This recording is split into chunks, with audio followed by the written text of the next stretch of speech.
live on YouTube, FBN TV, Facebook, and Isaac 98.1 FM. Every Wednesday, 8 to 9 p.m. We are giving you love and music 24/7 on Isaac 98.1 FM. Silent night, holy night, all is calm, all is bright. Christmas gospel music for the heart, mind, and soul. Isaac 98.1 FM, The Promise.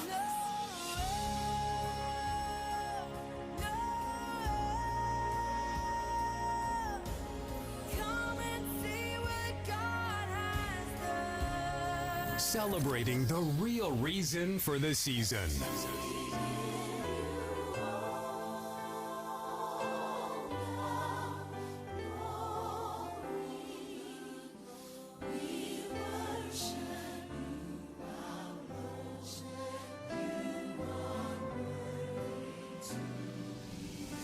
Giving you hope on your number one frequency, your family station. Inspiring families, inspiring you on Isaac 98.1 FM. Be part of the Citizens Community Forum. When we talk about witness protection in Trinidad and Tobago, do you have any concerns that we may still not have the proper kind of witness protection program? Our witness protection program is not the best protection program. We have had complainants wanting protection to give information about a police officer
Good evening. I'm Stephen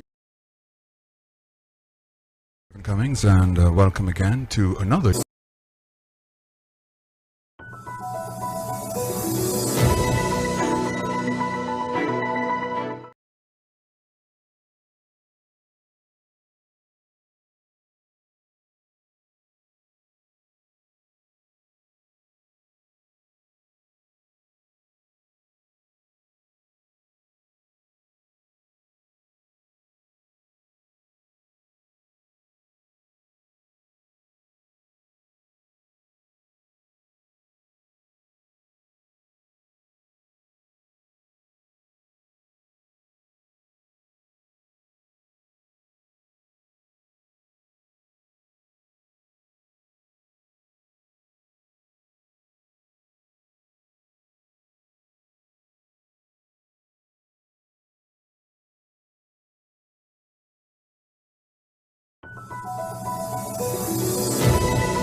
Good evening, I'm Stephen Cummings, and welcome again to another edition of the Citizens Community Forum.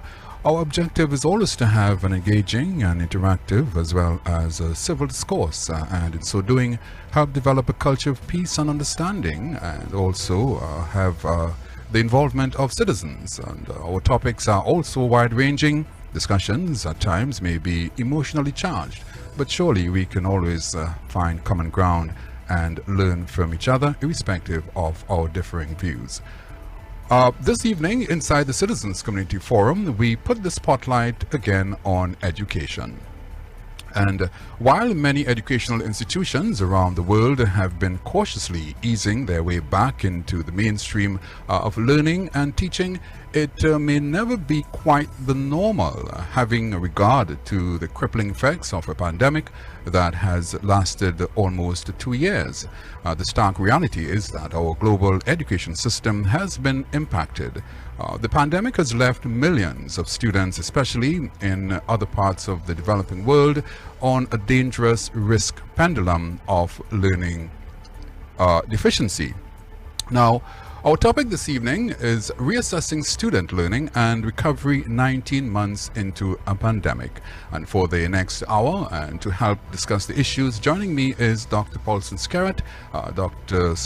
Paulson Scarrett has a Bachelor of Education in Primary Education Special Needs from UTT, with a Master of Science in Teacher Education of the Deaf and Hard of Hearing, and a Doctor of Philosophy in Education Literacy Studies from the University of Tennessee. He is a reading specialist on PEDIC's Operating Committee, and a main focus in his research agenda is reading education and reading intervention for struggling readers. Dr. Paulson Scarrett is also a qualified sign language interpreter, has and continues to work with the deaf community in Trinidad and Tobago. We have also on the program this evening Dr. Freddie James. Dr. James is the Deputy Dean for Graduate Studies and Research in the Faculty of Humanities and Education, and Lecturer of Educational Leadership at the School of Education, University of the West Indies, St. Augustine. She is also a University of Warwick Postgraduate Research Fellowship Scholar, and is Vice Chair of the curriculum team responsible for developing and implementing standards for educators and school leaders. So there's much more that we can say about both of our guests. But let me welcome them to the program this evening. Dr. Scarrett, you were here before, but welcome again to the Citizens Community Forum. Dr. Scarrett? Yes, thank you, Mr. Cummings. It's good to be here, and thanks for the privilege of being able to share with the community. Indeed. Dr. James, good evening to you and welcome. Good evening, Mr. Cummings. Thank you very much, and good evening to your public. Yeah, it's a pleasure to have you both. Well, our topic this evening is reassessing student learning and recovery 19 months into the pandemic. Dr. Scarrett, I want to start out the discussion with you this evening. Looking at the business of university education and its response to the pandemic. I know we had a discussion on the last occasion, and the objective is really to continue in that vein. I want to start, as I said, with you. We started this discussion, as indicated, some time ago.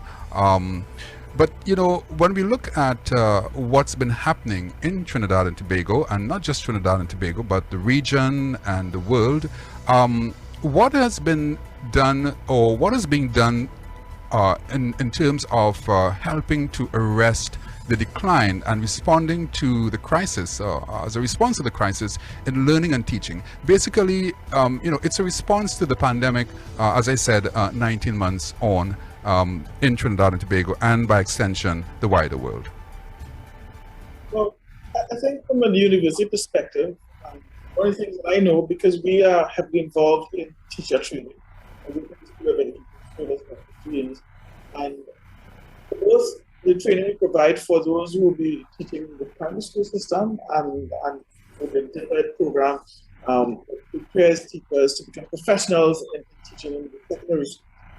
Really the emphasis now is on looking at our curriculum and doing what we can to make sure that the teachers with training are able to deal with all the things that COVID brought to light, things like the digital divide, the risks for those marginalized, underserved students, whether they be students living in rural communities, students living in poor communities, students with disabilities, and ensuring that we train these teachers to become more flexible and to use some of the approaches to teaching, like enriched, accelerated teaching, so that when we have to address things like school closures and other things that may affect how much students learn, teachers are able to be flexible and shift to provide what students need to both recover and to make the kinds of gains that will get them back on track.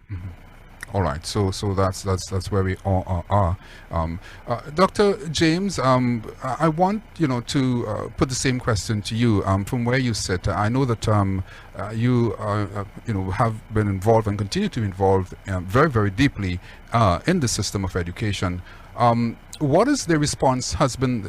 What has the response been like so far from the university level, from your perspective?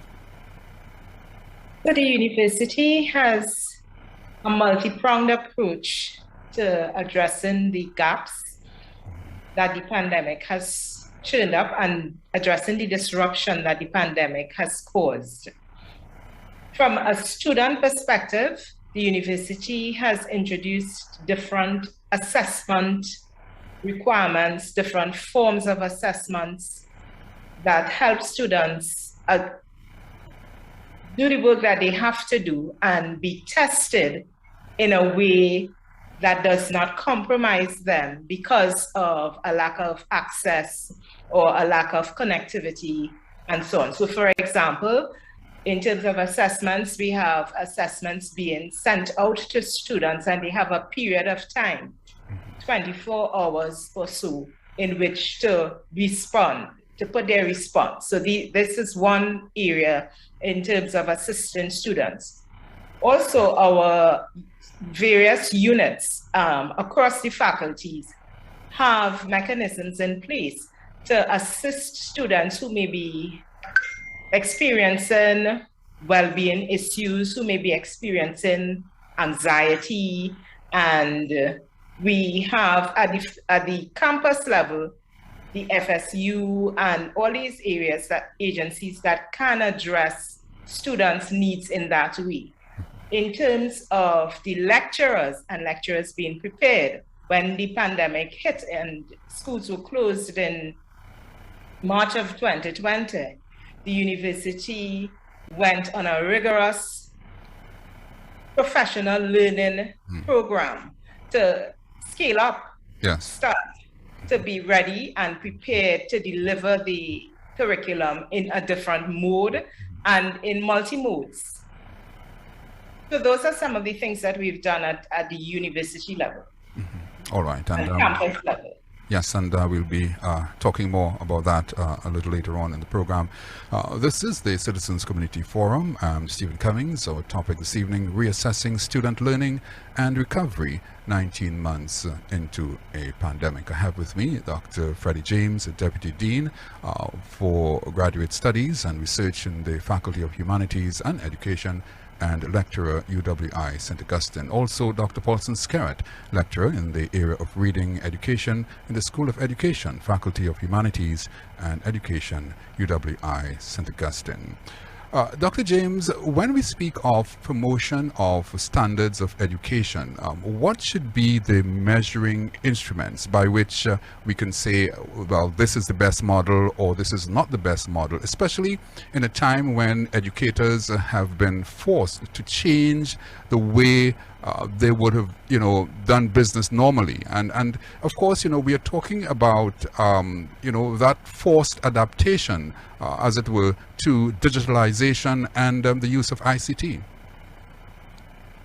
Well, Mr. Cummings, to be honest, there's a sense in which it isn't necessarily forced.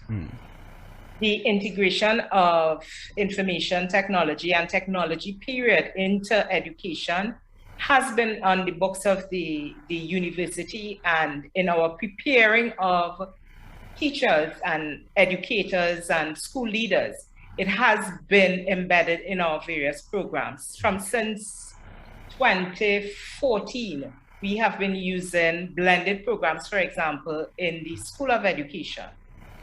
And we have been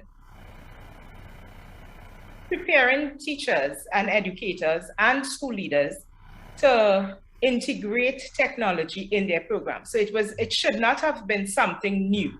And therefore, for most teachers, if teachers in the classroom who were kind of frontline, if we can put it that way, those who had been involved, for example, in a teacher preparation program, such as the Diploma in Education program done at the Postgraduate Diploma in Education program done at the School of Education, Yes.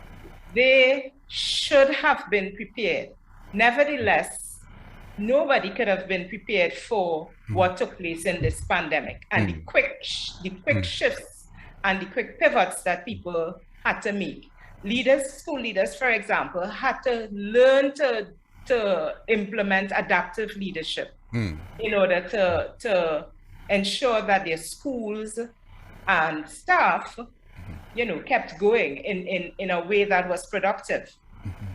So in terms of technology in education, the points that we are raising in terms of deficiencies and disruption and so really have been articulated and have been in the national and global educational discourse for a number of years. I see.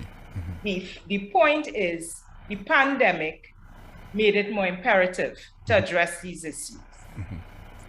Now, I use the word forced because, there is that view that had it not been for the pandemic, we may have been going about our lives, going about, our merry way and not seeing the importance of using the technology, Dr. James.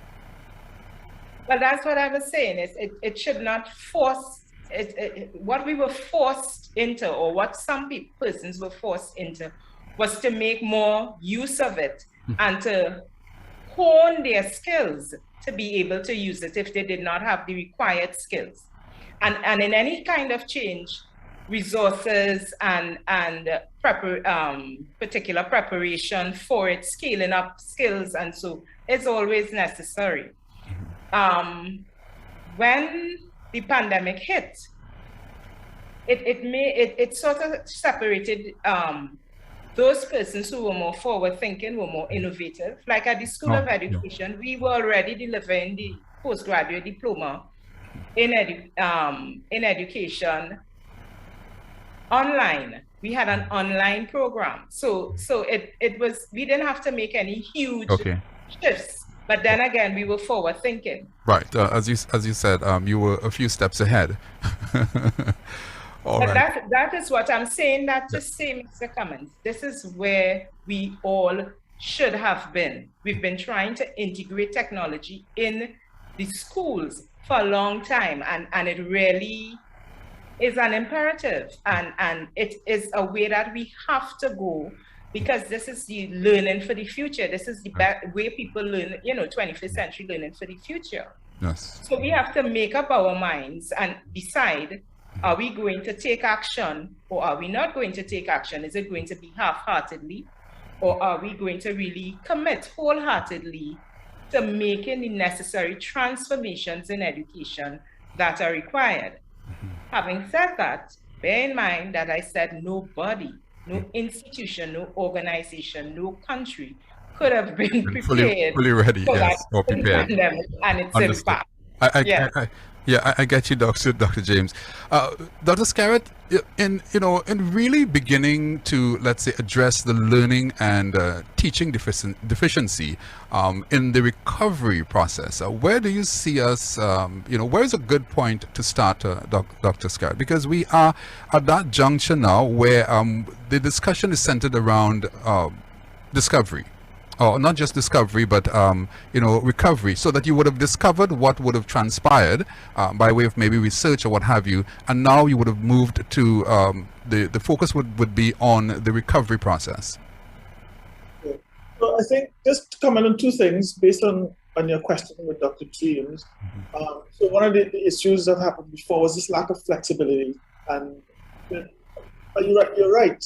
In some cases, the pandemic almost forced people to move away from this rigid approach to doing things. And it's okay to consider new. So as Dr. James mentioned, we have been preparing teachers, talking about technology integration and things like universal design for learning. So when you design your curriculum, you think of all the needs of your students and you think of activities that will meet in very diverse ways. You'll engage students. You're going to provide your content in diverse ways. You're going to assess them in diverse ways and not stick to this rigid one way of doing things. Somehow in the pandemic, things that people were walking against, suddenly they were more open to allow for it. And now they saw, whoa, this is so effective, but we've been saying that all along. So that we don't go back into that mode of sleeping and think that we have to keep that mode of flexibility. Secondly, there are three things that teachers, educators are concerned about. Where are my students now in terms of mastery of the skills, concepts? What are the interventions that will be most effective for them?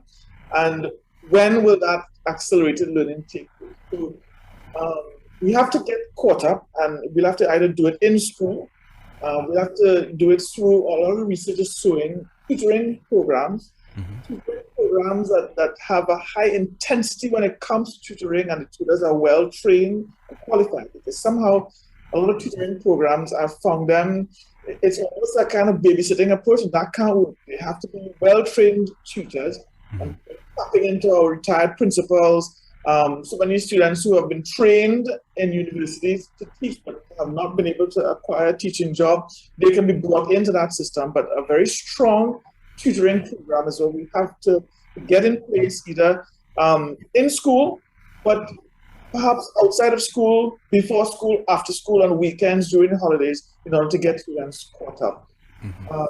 So that's a good place I think we need to be now.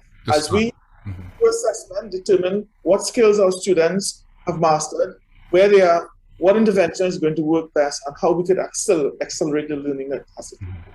All right, so that's from your viewpoint a good place to start. You know, I have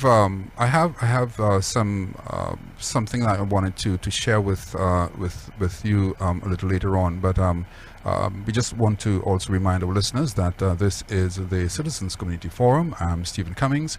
Our topic this evening: reassessing student learning and recovery 19 months into a pandemic. I have with me Dr. Freddie James, Deputy Dean for Graduate Studies and Research in the Faculty of Humanities and Education, and lecturer at UWI St. Augustine, as well as Dr. Paulson Skerritt, a lecturer in the area of reading education in the School of Education, Faculty of Humanities and Education, UWI, also at St. Augustine. I noticed a very interesting statement made by the World Bank on learning deficiency, and that was way back in 2017. Well, maybe not too way back, 2017, 2018, and even before the pandemic. The report called for greater measurement, action on evidence, and it says that, and I'm referring to a document here. It says that millions of young students in low and middle income countries face the prospect of lost opportunity and lower wages in the latter half of their lives, and because of their primary and secondary schools, having failed to educate them to succeed in life. And this is, as I said, I'm referencing this report from the World Bank. It warned of a learning crisis in global education, and in another report I saw referenced the risk of children falling into what is termed learning poverty. The report goes on to say schooling without learning was not just a wasted development opportunity, but also a great injustice. Dr. James, both your responses, to that, and Dr. Skerritt, but first, Dr. James, I'm not sure if you would have seen that report, but it tends to push us into a particular mode, a particular direction that we do have a crisis on our hands. Dr. James. Yes. I did see the report. I am quite familiar with it, and I do agree with it. I mean, who wouldn't if you really do the facts? We just have to take an example from us here in Trinidad and Tobago, and when the pandemic hit and to now.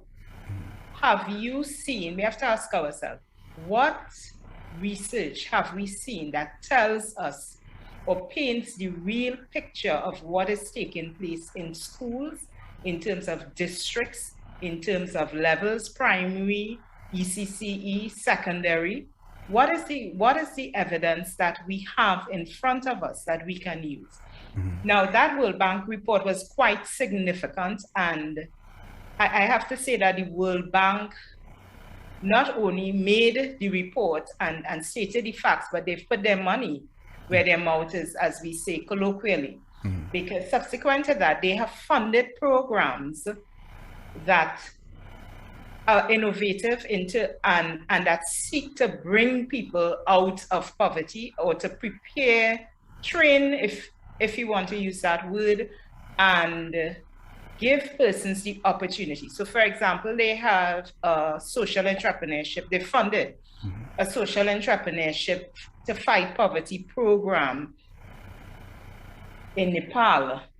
And actually I'm trying to get that same program implemented here in Trinidad and Tobago. But we really need to, when we talk about education recovery, now, in certain contexts, it's a matter of recovering from the many years of disruption of education, not just what has happened with the pandemic. Not just the pandemic. And at CARICOM recognizes that. So when we speak of recovery, in tandem, we are talking about enhancing, and we are talking about improving, we are talking about transforming. Because some of the issues, and I'm sure Dr. Scarrett will be able to tell you about that, in terms of dealing with special needs students, in terms of inclusivity, in terms of meeting the marginal persons in society, education, meeting them and really assisting in alleviating and addressing their needs. We have many gaps, and one of the key things the report, that report talks about is learning. There's a huge difference between schooling and learning. And I think for many years, we've been focusing on schooling and not necessarily on learning. And the learning is critical. It's not what we teach is a process that takes place between teaching and learning. And there are many factors involved in there. And impact of it should be learning for students. And I mean, I can go into I know.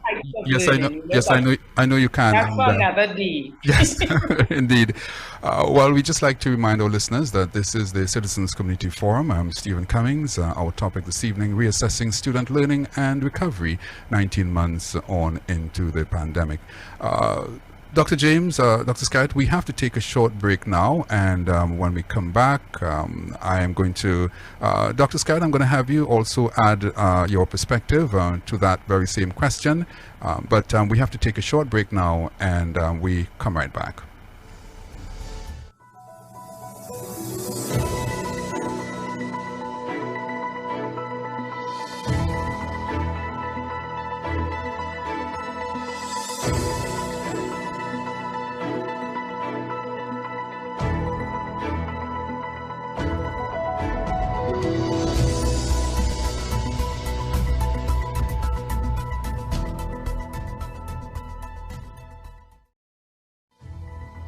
Hello, I'm Stephen Cummings. Join us every Wednesday for the Citizens Community Forum. Where are we now? Your assessment. We're in a very dark place. As Mr. Vivian Icol wrote in a title of his book, we are in an area of darkness. The structure of the economy between 2009 and 2019, Stephen, landed this economy in the 25 worst performing economies in the world. Even my honest answer is, except for the poorest and most vulnerable, we have to cut. It's not as if we have a choice. And that's why I'm saying, Stephen, we really need some clear guidance and direction from the government in terms of what's the long-term plan. We know we're in a dark place, but we need you to be able to show us the light and show us, well, okay, we're headed in that direction. We don't want to end up like the Israelites wandering for 40 years in the desert and making no progress whatsoever. And we are streaming live on YouTube, FBN TV, Facebook, and Isaac 98.1 FM every Wednesday, 8 to 9 p.m.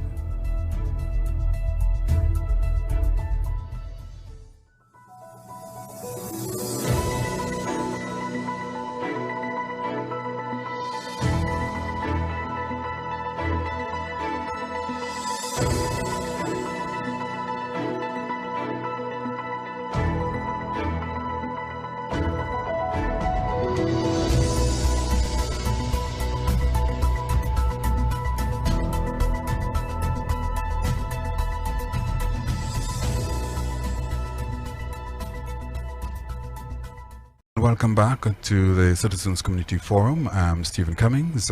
We are discussing the business of education this evening. Our topic, reassessing student learning and recovery 19 months into a pandemic.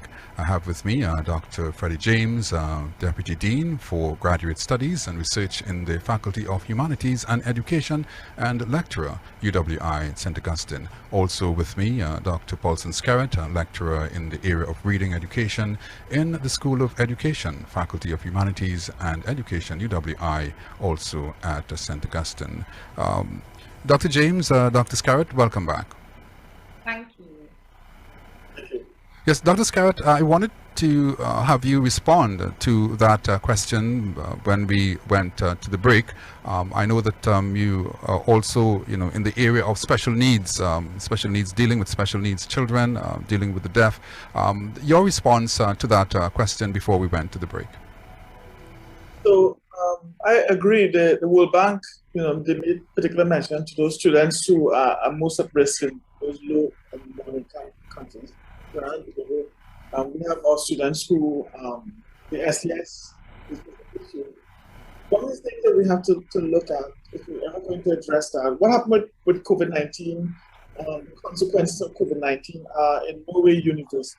Because students have, those who are underserved, those who are marginalized, those students with disability, the effect of COVID is multiplied with them because before COVID, they were already having challenges when it comes to optimum learning. And one of the things that we have to consider is this whole issue of intersectionality. During the pandemic, one of the things the School of Education did was to highlight the matter of intersectionality. That it's never about one thing. It's always about these overlapping identities that students bring to learning. Yes. And when we're going to successfully address learning recovery, we have now to use the lens of intersectionality to try to address how all of these things are affecting students. So when you talk about maybe a deaf child in the class, that deaf child may have comorbidities, it may have other disabilities, ADHD, autism that they're dealing with. They're coming from families that have very little money. So all of the technologies, the assistive technologies, all of the extra tutoring that can be provided, their parents may not be able to afford it. We're looking at all of these things, and until we address the matter of intersectionality, what are all the things that are affecting our students, and how can we best address those needs? Including poverty, we're going to have the issue of learning poverty. In fact, I think there was a recent UN formula that I was looking at where they talked about learning poverty as being identified with a child who, by age, I think it is age 10, is not able to read. To read, yes. Tied learning poverty to inability to read by age 10. All right. Well, I know that that's your passion, Dr. Skerritt, being the area of reading, and I'll have you develop that point a little later on, I'm sure, in the program. But Dr. Skerritt, and I wanted to sort of get an idea I wanted to get an idea as to what was happening in the region as well. And there was a conference. I think there was a meeting that was held, and Dr. James probably would be familiar with this, or probably would have heard of it. Timothy Antoine, General or the Governor of the Eastern Caribbean Central Bank, had some concerns about the curriculum or curriculum delivery, and whether as a region, skills training and skills development were being given their rightful place. And I want us to have a listen to that or part of that conference that was held just recently. I think it was somewhere in 2020. So we're going to have a listen to that part of it, and then we will come back and continue the discussion. I am deeply concerned about our obsession with subjects rather than skills. I find it difficult to accept that we could go on and on for bragging rights about who gets the most subjects in our schools and not worry about how we connect them with the labor market and what these children are going to do. These children are going bright as they are when they finish school. Because what I see before me is rising unemployment, especially amongst our youth. In many of our countries, the youth unemployment rate is double the national average. So that concerns me, and for me, it is very clear that skills is an area. So you can go into some countries and you still can't find plumbers, you still can't find masons. The really good ones are in high demand, and the other ones, well, let's just not talk about that. But then you also have the issue of what is it that we're creating for this new economy? When you look at the skills required for the 21st century, there are skills in the area of emotional intelligence, the soft ones. Then there's coding, and there's cognitive reasoning, and those are not skills that are being sufficiently addressed in our school system. And what is bothersome is that not only are we setting up our children for frustration, but when you look at the region, the average spend on education is actually above the average in developing countries. But the issue is really, where are we channeling those resources? The quality of the expenditure. And therefore, I would argue that we need to focus now on what it is that we're going to do. Listen, we have a chance as a region to leapfrog, to make a quantum leap in terms of our development. But it's going to have to be skills. We're going to have to change the dynamic with respect to skills, and it starts with a conversation. You can't leave skill development to education and educators. And I say that with due respect. My mom, my dear, was a master teacher, principal. I have great respect for educators. But he who knows only education does not know education, in the same way that he who only knows economics does not know economics. You have to have an interdisciplinary approach where you bring others to the table.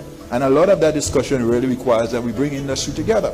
So when Minister Strong was speaking this morning about the need to engage private sector, he kept making that point. I fully agree with him.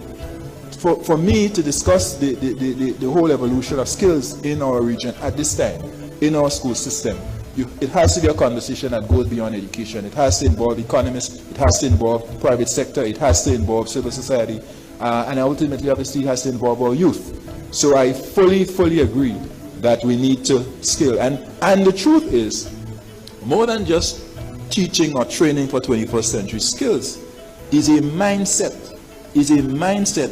that we have to keep skilling and reskilling. Because as Alvin Toffler said, the illiterate in the 21st century is a person who cannot learn, unlearn, and relearn. And basically, it requires us to have that agility, as was referred earlier, where we continue to reskill. And so I say to young people, not just that you stay forever young, but you stay forever skilled. And that requires a commitment to lifelong learning.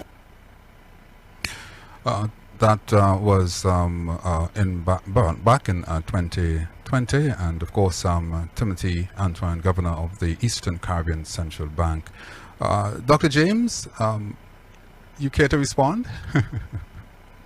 It's very interesting that you brought up that particular video, and with his comments. I say this because I agree with most of what he has said. Well, he's very outspoken, so he would have, I suppose, but I would allow you to develop your point, yes. Yeah, no, I agree with most of what he said. And some years ago, it was 2017, I and another colleague of mine from the School of Ed, we began to look at how we can have more impact in terms of our teaching and how impact in terms of the learning of the students. And we forged a project with Finland, with some Finnish colleagues, that does exactly what he's talking about. So I was smiling throughout the whole thing, because it is really adopting, it is education, and it can be situated within the domain of education. It is, we adopt a design-based approach, a design-based pedagogical human development approach to education, which really is to have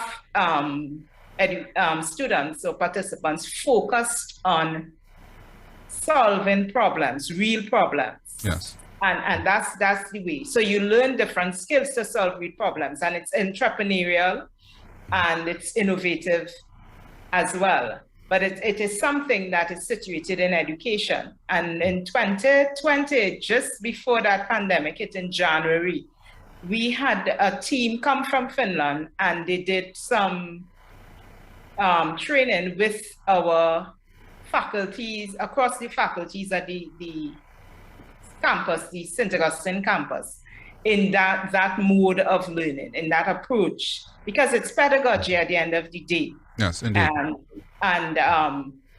So he's right. I'm saying that it is, but it is education. It's not like if it's a difference between doing different skills, and all 21st century learners need to have these skills. So it's not just to use skills, as if it's a separate thing. It's something, it's an approach, a pedagogical approach to learning that is human, based on human development. It's based on innovation, entrepreneurship, and solving real world problems. Dr. Scarrett, I know your specialty is, you focus a lot on reading and reading development and special needs, but where skills are concerned, skills development are concerned, Dr. Scarrett, of course, special needs children do have a place as well, Dr. Scarrett. As I was listening to the video, I was recalling a recent conversation we had at our departmental meetings. So the group responsible for STEM, STEAM, STREAM, they were presenting a report on some of the work they've been doing. And, we're talking about a mindset still not understanding why we need to be taking a look at that approach to education, where, as Dr. James said, that whole problem solving, so there's a connection to real world application. And I don't want to go from a tangent, because you asked me to look at this in relation to students with disabilities. But the thing is, we want to also include not just the focus on skills, but also SEN, social emotional learning. Especially with the pandemic, so many of our students have had all kinds of experiences. I'm worried about the students coming back to school. We now need to have that focus on skills, so that students can be prepared to deal with what some of the things that the pandemic brought on us. Trying to find a plumber, I was trying to find an electrician to do something, and I'm surprised how difficult it is to find a qualified electrician. And if you want to charge you, so much money to get a simple job done, if we have more qualified, trained electricians, I wouldn't have to struggle that much. Indeed. SEN is something that we need to be spending a lot more time also addressing. In addition to the skills, making sure students, their cognitive development, able to problem solve, they're able to think critically and apply things to real world living, especially as we're facing climate change and climate adaptation and building resilient communities. Our young people need to be making contributions to resilient communities to deal with the realities of climate change. But the impact of lost instructional time requires that students, somehow their SEN needs to be foundational for them to be able to make that leap. Yes. Understood. Yes. Indeed. They have been impacted even more, so that that is to be addressed with them. Dr. James, I've heard the comment that we are, even at the university level, we are training engineers to be engineers, but not to be problem solvers. Yes, you're involved in a formal, period or level of education, but the focus is not on problem solving. How do you respond to such a statement or such a view, Dr. James?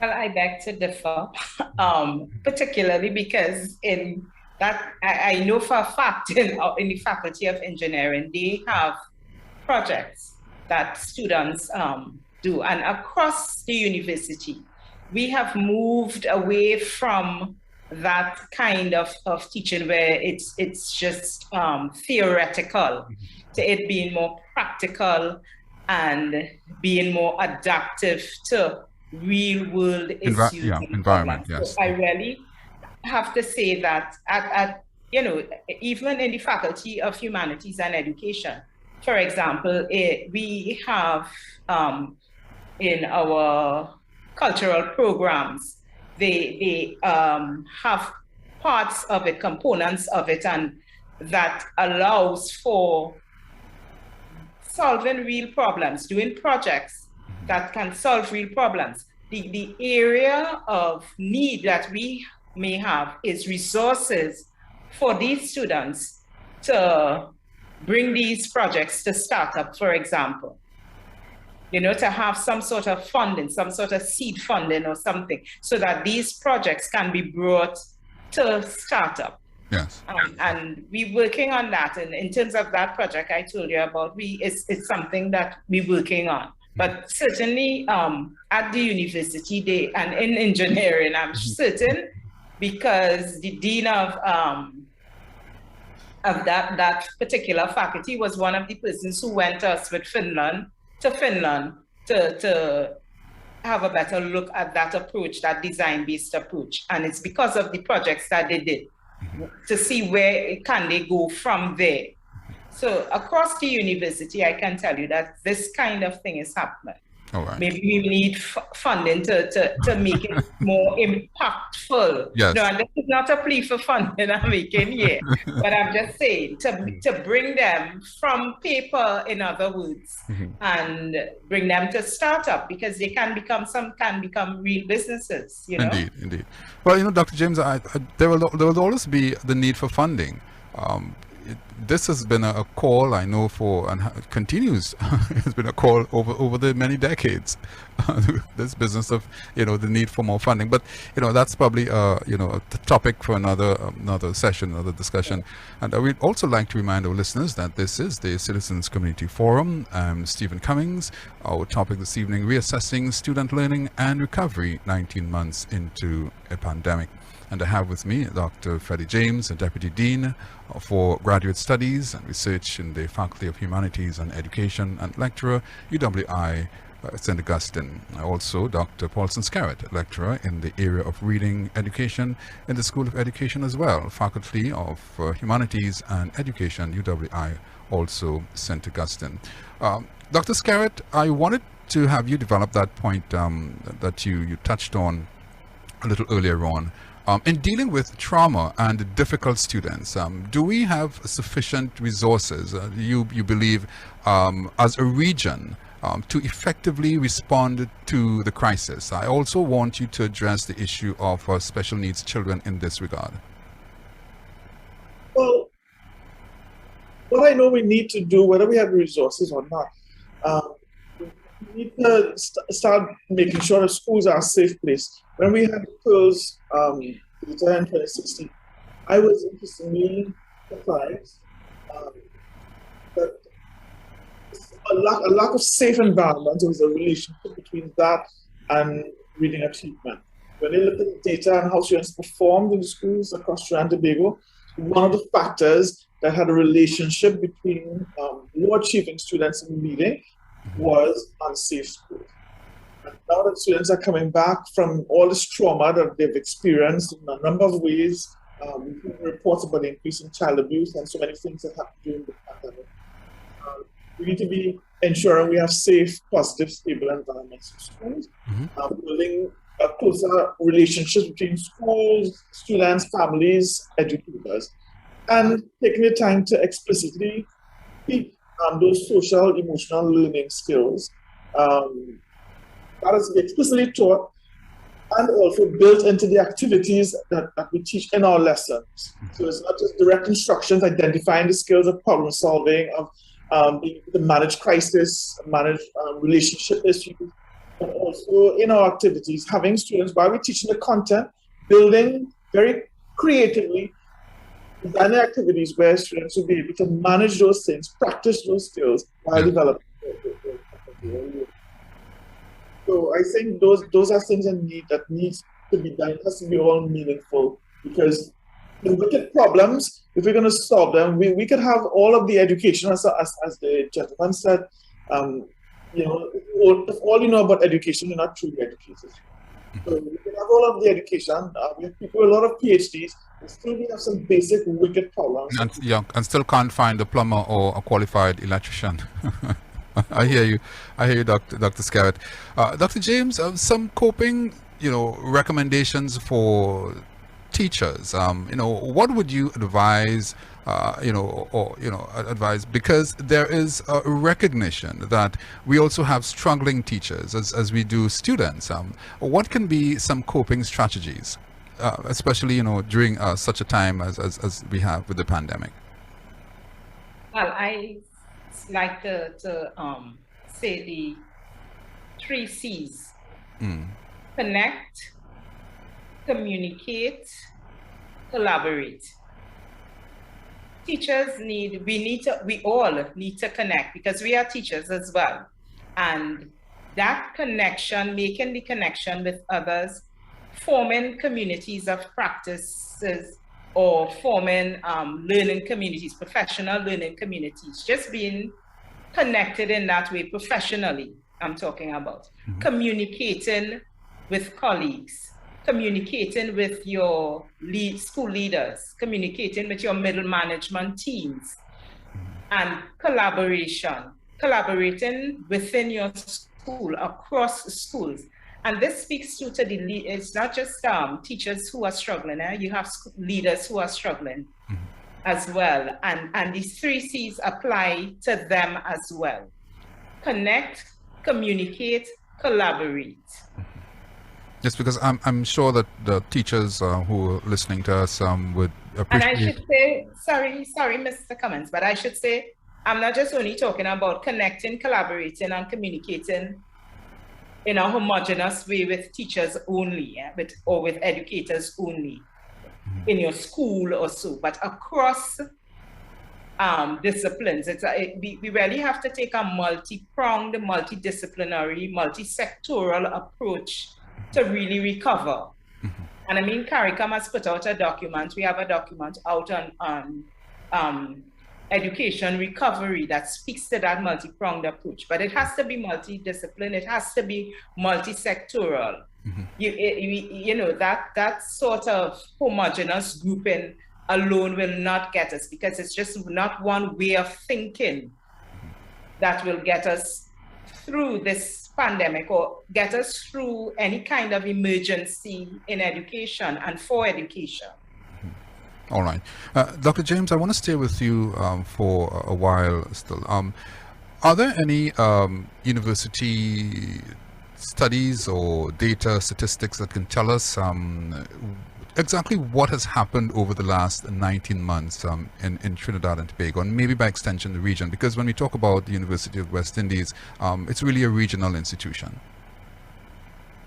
Well, yes. I mean, there's a study out of Barbados, a couple of colleagues who have reported on the impact of the COVID-19. And it may not necessarily be just Trinidad and Tobago, but as I said, it may not necessarily be just Trinidad and Tobago. But yeah, this one came out of Barbados. We also have a study that came out from the school of, from colleagues of the School of Education as well, on what took place, what were the measures that were put in place when the pandemic hit. You have studies coming out of Jamaica as well, in terms of the impact of COVID-19 in different areas, in well-being, on well-being, educators' well-being, and also in terms of learning. So there are studies that are coming out. I myself have been involved in a study that has gone to publication that looks at the impact, across the region of the COVID-19 in terms of teachers' preparedness for remote learning and for reopening of schools. So there are studies that are being done. The thing about it, Mr. Cummings, let's be honest, how many people really sit and read those studies? Or even, a lot of things are coming in different forms. A lot of the data, a lot of the research is coming in video forms and so on. And we need to really tap into that. Look at what the research is saying before, we make decisions or we make policy. And that's why I was saying, we have to look at whether in our own society, how has research been articulated on this pandemic coming from the Ministry of Education in particular, in terms of districts? Do we know what is happening in a particular district? Yes. In terms of it's 19 months. How many, and we talk about access to devices, but we have to go deeper than just students having devices. What use and what value is coming to their learning from having this device and from interacting with this device? Right. Dr. Scarrett, from a special needs, and the reading policy viewpoint, and I remember you and I had a discussion before, and you had some concerns about a reading policy, and I know that was a long discussion that we had, but in response to what Dr. James has said, I want to get your perspective on this as well.